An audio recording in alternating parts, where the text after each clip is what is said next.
2026-এর বিধানসভা নির্বাচন। এবছর পুনরায় বর্ধমান দক্ষিণে তৃণমূল কংগ্রেসের প্রার্থী হয়েছেন খোকন দাস। ইতিমধ্যেই শুরু করেছেন প্রচারও।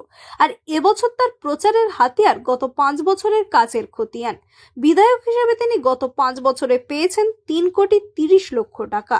আর এই টাকা তিনি কি কাজে খরচা করেছেন তা নিয়ে একটি বই প্রকাশ করলেন বিদায়ী বিধায়ক। বিধায়ক হিসাবে 5 বছরে আমি 3,30,00,000 টাকা পেয়েছি আমার বিধানসভায় উন্নয়ন করার জন্য। এটা প্রতিটি বিধায়কই পেয়েছে। সেই 3,30,00,000 টাকার যে কাজ আমি করেছি, আমি আমার পুরো টাকা আমি খরচ করেছি বর্ধমান শহরে বিভিন্ন কাজের জন্য।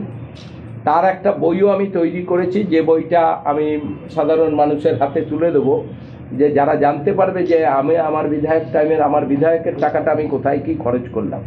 একসময়